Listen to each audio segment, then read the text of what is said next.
ही धरती तुझी, गगन तुझे, नक्षत्र तुझे रे. ही धरती तुझी, गगन तुझे, नक्षत्र तुझे रे. मालक तू विश्वपती, तुझ काय उणे रे. मालक तू विश्वपती, तुझ काय उणे रे. ही धरती तुझी.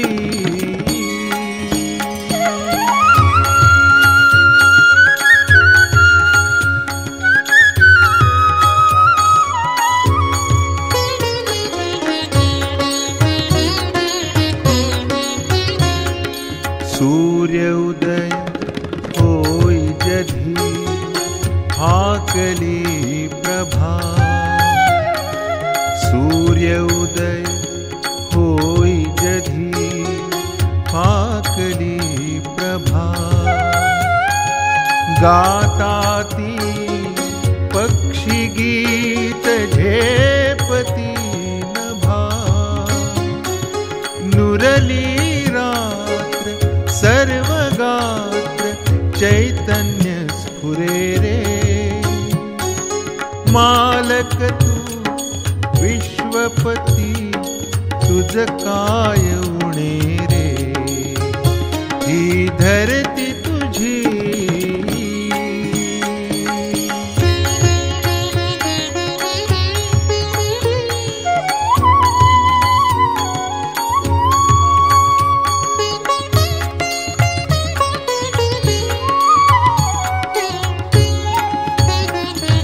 रोप रोप रोपियले, बाग बहरली. रोप रोप रोपियले, बाग बहरली. मधुमंद मंद शीतलहर, लहर लहरली.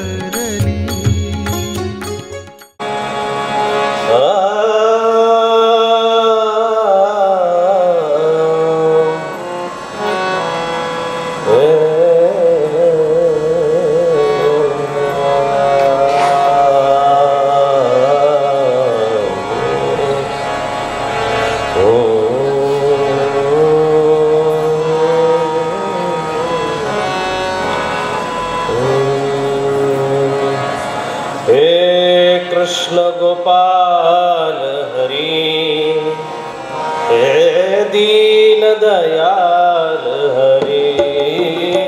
कृष्ण गोपाल हरि. टाळी घ्या, सिंगल टाळी. हे कृष्ण गोपाल हरि, हे दीन दयाल हरि.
कृष्ण गोपाल हरे दीन दयाल हरे। रथ आके रणभूमि में और कर्मयोग के मर्म बताए। रथ आवे और कर्मभूमि पर कर्मयोग के मर्म बताए। अजर अमर है परम तत्व योग, काया के सुख दुख समझाए। अजर अमर है काया के सुख दुख समझाए। सखा सारथी शरणागत के, सखा सारथी शरणागत के सदा प्रीत पाल हरि। हे दीन दयाल हरे कृष्ण गोपाल हरि। दीन दयाल हे कृष्ण गोपाल हरि। हे दीन दयाल हरि।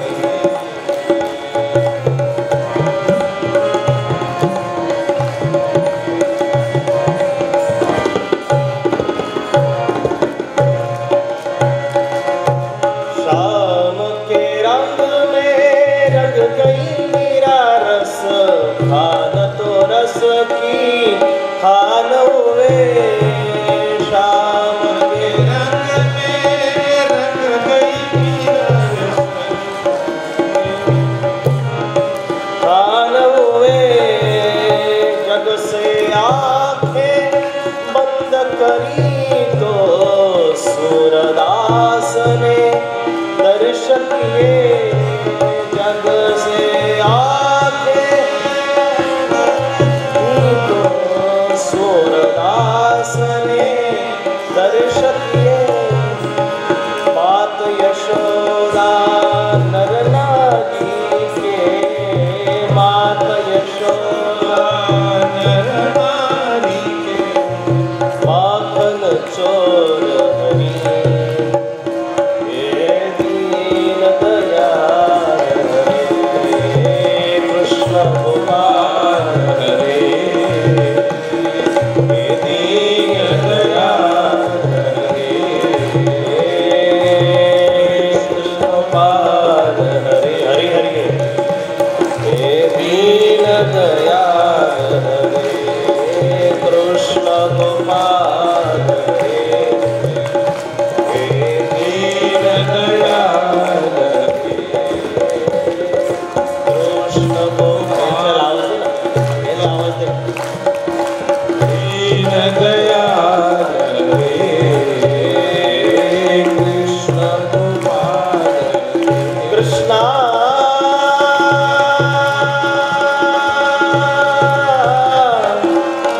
हरे कृष्णा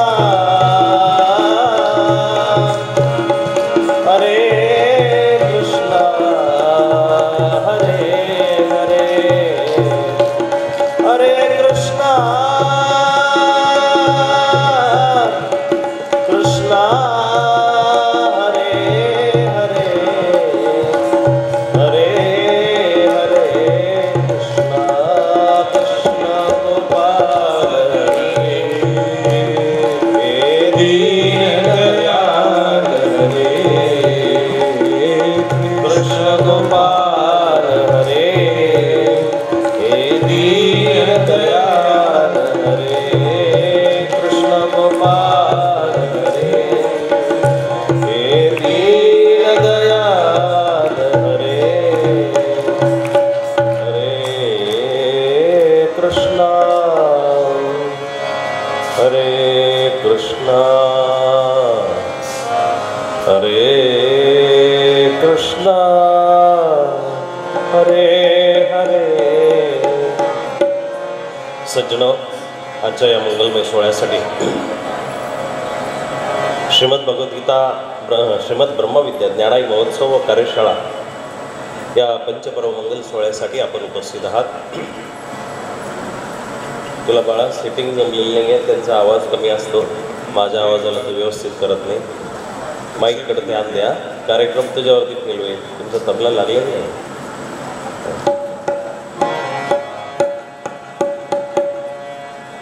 थोडं घ्या, मध्ये घेऊ एखाद्याच फक्त, तोपर्यंत करू घ्या. बंधूंनो, या पंचपर्व सोहळ्यासाठी आपण सर्वजण उपस्थित आहात आणि अशी ज्ञानपर्वणी एखाद्या घरामध्ये जावं आणि सकाळी गेल्यानंतर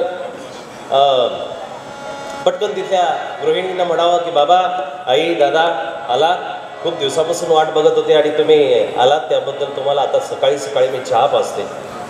बरं, आपल्याला निरातो कब्बशीमधला गारपचक चहा प्यायची सवय, पण त्या मातोश्रीना मस्तपैकी चायना क्रॉकरीच्या चायना बोनच्या क्रॉकरीमध्ये आपल्याला मस्त त्या सुंदर कब्बशीमध्ये चहा द्यावा. बाबा, तसं बरोबर वाटत नाही त्या कब्बशीमध्ये चहा, याच्यासोबत बिस्किट घ्या, याच्यासोबत खारी घ्या. आता चहाच पिलो असेल नसेल तो खाली जातो न जातो चहा.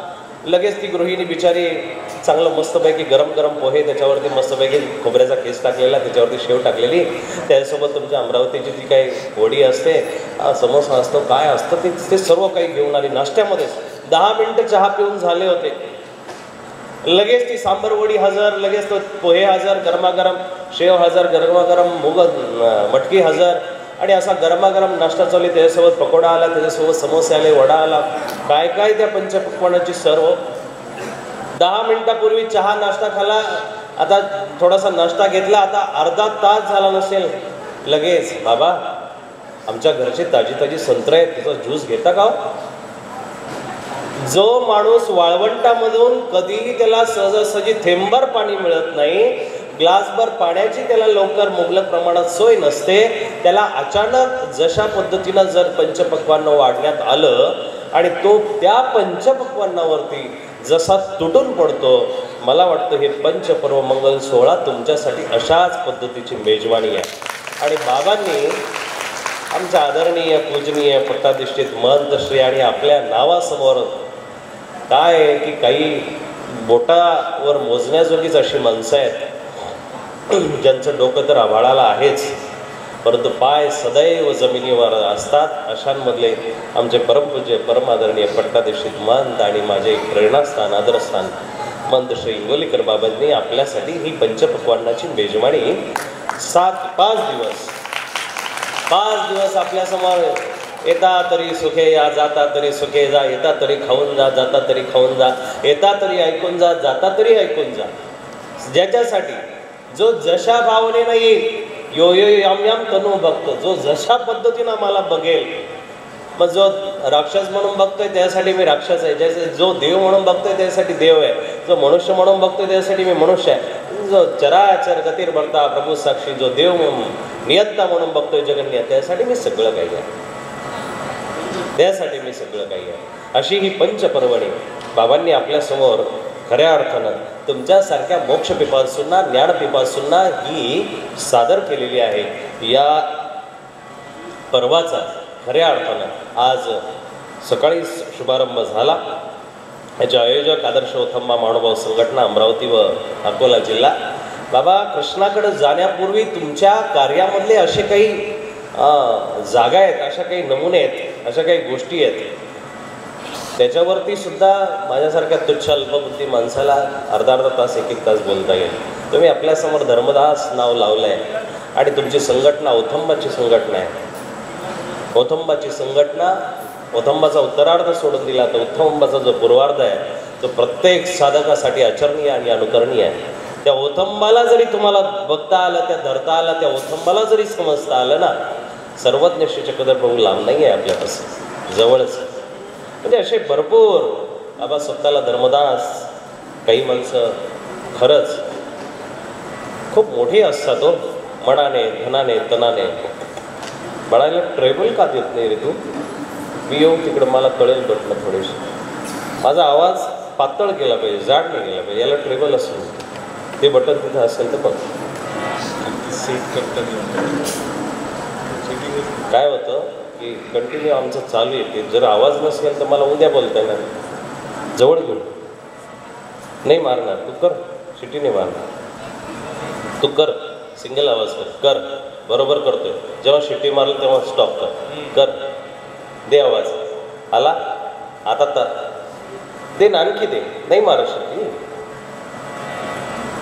हॉलमध्ये शिटी मारणार नाही बरोबर आता येतोय क्लिअर आवाज तुम्हाला आपल्याला तासभर ऐकायचं अशा या समारंभासाठी आजच सकाळी खऱ्या अर्थाने याची प्रातःकाळीच 5 वाजता मंगल स्नानापासून आणि देवाच्या ध्यान भावनेपासून ध्यानधारणेपासून सुरुवात झालेली आहे आरोग्य साधनेचा वर्ग आणि त्याही सोबत मंडपाचं ध्वजारोहणाचं आणि सभामंडपाचं उद्घाटन झालं दीपप्रज्वलन झालं आणि प्रथम सत्रामध्ये 2:30 ते 3 वाजता श्रीकृष्ण प्रभूंनी सांगितलेला आचार त्याच्यामध्ये सुंदर अशा पुष्पांची पुष्पावली माला ज्यांनी गुंफित केली असे श्री आचार्य महंत श्री जावळे बाबाजी शास्त्री त्यांच्या जागी आदरणीय प्रवचनकार कीर्तनकार कीर्तनयोगी रमेश्वर शास्त्री यांनी ते पुष्प गुंफलेले त्यानंतर आचार्य प्रवर परमपूज्य परमादरणीय पट्टाधीश महंत प्रातस्मरणीय श्री पत्रकर बाबाजी शास्त्री अहमदाबाद यांनी हे पुष्प गुंफलेले आणि त्यानंतर परमपूज्य परमादरणीय पुथीवाले बाबाजी प्रातस्मरणीय श्री महंत श्री न्यायंबज बाबाजी यांनी पुष्प गुंफला आणि संध्याकाळच्या या माळेची गाठ मारण्याची जबाबदारी आणि कार्य माझ्यावरती आलेले बंधूंनो जे काही तुकडं मुकडं असेल मोडकं तोडकं असेल ते आपल्यासमोर मी सादर करण्याचा प्रयत्न करतोय आजची सेवा ही भगवान कृष्णाच्या चरित्रावरती आणि भगवान कृष्णाच्या गाथेवरती अवलंबून आहे श्रीकृष्ण परमात्मा असा एक अवतार आहे त्या अवताराला सहजासहजी बघता येणार नाही कुणाला धरता येणार नाही कुणाला समजता येणार नाही तो जिथं जिथं आला तिथल्या जागा त्यांनी पवित्र करत करत त्यांनी गोष्ट अशी केलेली आहे तो तिथून निघून गेला आणि निघून गेल्या कारणानं त्याच्याविषयीची अपूर्णता प्रत्येक ठिकाणी तशीच राहिली सुरुवात त्याची जर घेतली तर बंदीखान्यातून झालेली तो कंसासाठी अपूर्णच राहिला कंसाला तो उमगला नाही कंसाला तो समजला नाही कंसाला तो दुश्मन वाटला कंसाला तो आपला शत्रू वाटला त्याला कंसाला खऱ्या अर्थानं त्याला समजून घ्यायचं होतं कंसाने जर कृष्णाला समजलं असतं तर बाचा म्हणून कदाचित कृष्णाचा अभिमान मामा म्हणून त्याला वाटला असता पण कृष्ण त्यालाही समजला नाही कृष्ण थोडासा पुढं सरकतो कृष्ण यशोदेला समजला नाही कृष्ण वसुदेवांना नंदबाबाला समजला नाही कृष्ण गोपिकांना समजला नाही कृष्ण म्हणतात गवळ्यांना समजला नाही कृष्ण वृंदावनात जातो वृंदावनातून पुढे मथुरेतून द्वारकेमध्येही कृष्ण कुठंतरी अपूर्ण राहिला म्हणून सोरटी सोमनाथाच्या एका वटाच्या झाडाखाली पिंपळाच्या झाडाखाली त्यांनी आपलं देह सोडावं कर्पूर कजलिका उगत आपला प्राण त्यागावा हा म्हणून कृष्ण अपूर्ण राहिलेला आहे कृष्णाच्या मनातले जे काही शल्य आहेत कृष्णाच्या मनातल्या ज्या काही गाथा आहेत कृष्णाच्या मनातल्या काही वेदना आहेत त्या इतिहासाला आतापर्यंत उमगलेल्या नाही आहे ते उमगणं अवघड आहे म्हणून कृष्ण हजारो वर्षापासून गायला जातोय कृष्ण हजारो वर्षापासून सांगितलं जातोय कृष्ण हजारो वर्षापासून व्याख्यान केल्या जातोय कृष्ण समजत नाही मी मगाशी म्हटल्याप्रमाणे बाबांचे शब्द असे आहेत बाबांनी ज्ञानाई शब्द हा पहिल्यांदा इथं वापरलेला आहे पंथामधला हा पहिला शब्द ज्ञानाई आणि तो ब्रह्मविद्या माऊलीसाठी भक्ती नावाच्या मातेला ज्ञान आणि वैराग्य नावाची 2 मुलं झाली श्रीमद भागवतामध्ये ही आख्यायिका आहे भक्ती नावाची माता आहे आणि त्या मातेला 2 मुलं झाली एकाचं नाव ज्ञान आहे एकाचं नाव वैराग्य आहे आणि दोनही मुलं तिच्यासोबत धर्माचा प्रसार भक्तीचा प्रसार तत्वाचा प्रसार करत असताना द्राविड देशाला उगम झाला द्राविड देशावरून कर्नाटकाला आली कर्नाटकावरून आंध्र प्रदेशामध्ये आली आंध्र प्रदेशामधून महाराष्ट्रामध्ये आली पण महाराष्ट्रामध्ये हिची कदर केल्या गेल्या नाही म्हणून ही भक्ती म्हातारी झाली हा खऱ्या अर्थानं पहिल्या शताब्दीपासून ते 12व्या शताब्दीपर्यंतचा काळ आहे की भक्ती इथं म्हातारी झाली होती कालच मी एका ठिकाणी सांगितलं की सर्वज्ञ श्री चक्रधर प्रभू महाराष्ट्रात येण्याचं हेही एक कारण आहे बाबा की त्यावेळी जी भक्ती म्हातारी झाली होती मग गुजरातेमध्ये स्वामी थांबले नाही आंध्रामध्ये स्वामी थांबले नाही तेलंगणा देशात स्वामी थांबले नाही मध्य प्रदेशामध्ये स्वामी थांबले नाही मग महाराष्ट्रातच का आले त्याचं कारणच असं आहे की महाराष्ट्रामध्ये ती भक्ती म्हातारी झाली होती त्या भक्तीला पुनर्जीवित करण्यासाठी त्या भक्तीला परत तारुण्य देण्यासाठी परत त्या भक्तीला तजोतवाने करण्यासाठी, ताजेतवाने करण्यासाठी स्वामी महाराष्ट्रात आले आणि स्वामींनी मोक्षाचा आणि भक्तीचा प्रसार केला, भक्तीचं पुनरुत्थान केलं. ही 12व्या शतकातली आद्यक्रांती आहे. बाबांनी इथं ते ज्ञान नावाचा पुल्लिंगी असलेला साधक आहे, त्याचा पुत्र आहे किंवा ज्ञान नावाची जी वस्तू आहे तिला इथं स्त्रीलिंगी केलेलं आहे. जेव्हा ज्ञान अत्युच्च टोकाला पोहोचतं ना, हे तत्व लक्षात घ्या. ज्ञान जेव्हा अत्युच्च टोकाला पोहोचतं, वरच्या टोकाला पोहोचतं, त्यावेळेस त्याच्यामध्ये ममता जागृत होत असते आणि त्याचं नाव प्रेम आहे. सुरुवातीला ज्ञान जेव्हा ज्ञानच असतं त्यावेळेस ते ज्ञान तर्कनिष्ठ असतं, पुरुषी असतं, अहंकारी असतं, गर्विष्ठ असतं. सुरुवातीला ज्याला ज्याला बघा ना, ज्याच्याकडे ज्ञान आलं, अहंकार त्याच्या ठिकाणी आला. स्वामींनी आवर्जून ते का सांगितलं की ज्ञानापाठी वैराग्य उपजलंच पाहिजे. जे ज्ञान नावाचा आंबा आहे तो गोडच असला पाहिजे. तो जर आंबट असेल, तो जर कडू असेल, त्याला आंबा म्हटलं जाणार नाही, त्याला माधुर्य म्हटलं जाणार नाही, त्याला मधुरतेची सरी येणार नाही.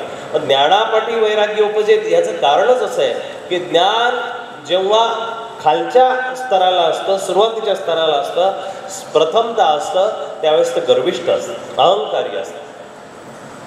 कोणामध्येही दिसेल, माझ्यातही दिसलं, उद्या एखाद्या वासनिकात दिसला, तो ज्ञानी जर कोणी एखादा म्हणत असेल की बाबा खूप ज्ञानी आहे बरं का, पण बाबा जर कोणाला दंडवत म्हणत नसतील किंवा तो ग्रस्तही जो ज्याच्याकडे ज्ञान आहे, वासनिकाकडे ज्ञान आहे, आणि त्याला माझ्या देवाच्या साधकासमोर जर वाकावं वाटत असेल, आई त्याच्या ज्ञानाची आत्ताशी पहिली पायरी आहे.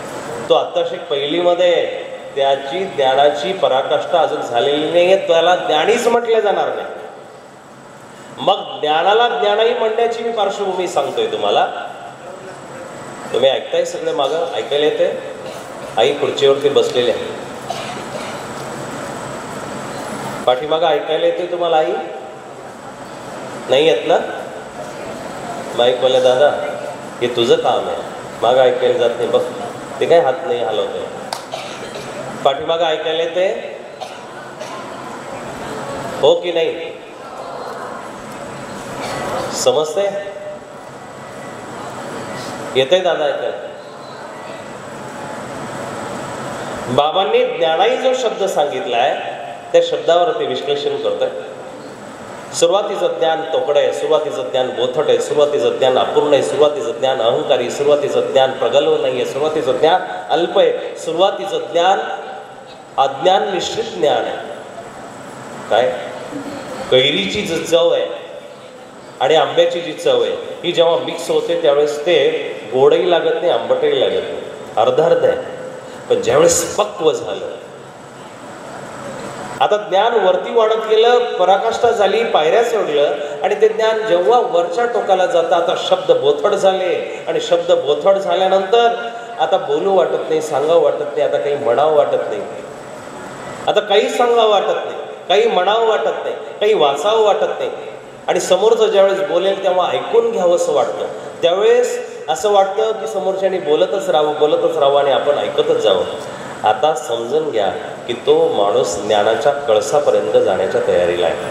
आणि जेव्हा तो कळसावरती जातो ना, तेव्हा त्याच्यातलं प्रेम जागृत होतं, तेव्हा त्याच्यातलं वात्सल्य जागृत होतं, तेव्हा त्याच्यातली ममता जागृत होती. आणि मग जिथं ममता आहे तिथं आई आहे, तिथं मातृत्व आहे, तिथं खऱ्या अर्थानं ते ज्ञान राहत नाही, पुरुषी राहत नाही, ते ज्ञानाई होतं. म्हणून हा ज्ञानाई शब्दाचा खऱ्या अर्थानं सर्वार्थ खाली शब्द खूप सुंदर पद्धतीनं तुम्ही शोधून काढलेले. हा मंगल सोहळा आहे, इथं मंगल होत असतील, शुभमंगल होत असतील, विवाह मंगल होत असेल, निवृत्तीपर कार्य चालत असतील, मंगल कार्यालयाने प्रवृत्तीपर कार्याच्या ठिकाणी एक दिवस असा आलाय तो ज्याचं बांधलेलं असेल त्याचंही भाग्य म्हणा आणि ह्या जागेचंही भाग्य. इथं जोडपी 2च्या 4 होत असतात, पण आजचं कार्य असं आहे, आजचं कार्यच असं आहे की या ठिकाणी जे 2चे 4 आहेत त्याचे 2 होतील, आणि जे 2 आहेत त्याचेही हात फक्त जोडून 1 होतील. असं हे कार्य आहे, प्रवृत्ती कार्य आहे, निवृत्ती कार्य.